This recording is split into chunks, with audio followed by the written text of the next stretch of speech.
Being respectful of someone is, of course, a good thing. But sometimes a good concept can be used in a bad way.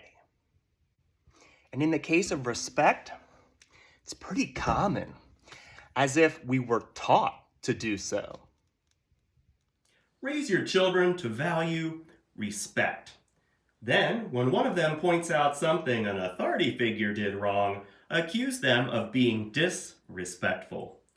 For example, if your teenage son tells grandma she said something offensive, chastise him for being disrespectful toward the older generation. But also, and look how flexible the respect card is.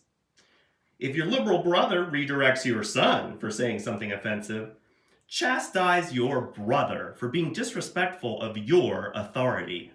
And tell him to go discipline his own child. Now, I, of course, don't recall ever hearing anyone teach a lesson like that.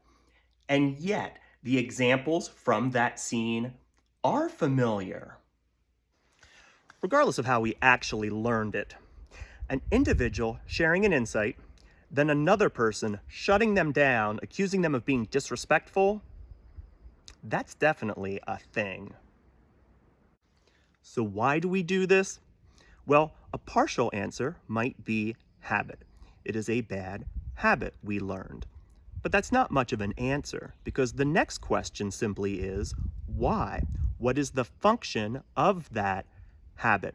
What do we gain out of using respect as a weapon? Well, avoiding something probably, maybe protecting or preserving something. And it works. I think its power comes from the fact that it grabs us by the tender feelings. I mean, imagine being on the receiving end of that. Nobody wants to be seen as treating grandma poorly. Nobody wants to be the one to bring down the good vibes of a gathering. So what do? We immediately retreat. We move on, and whatever had been important to us gets quickly left behind. Okay, Robert, you might say, that was an interesting social critique, but how does it fit in with Roe Talks Race? After all, don't people of all racial backgrounds have their social dysfunctions? Well, probably so. So let me connect the dots for you.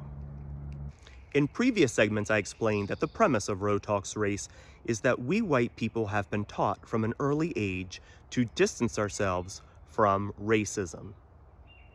I explained that we do so in part by believing a distorted timeline, it was all so long ago, and taking a colorblind approach to dismiss the significance of race generally.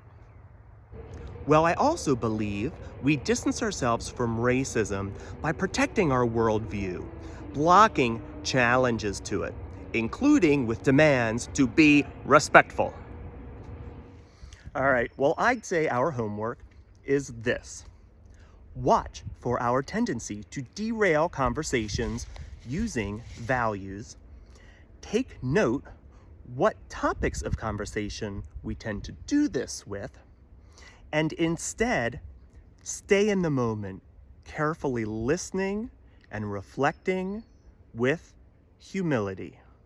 And thank you for watching and allowing yourself to be challenged. What can I say?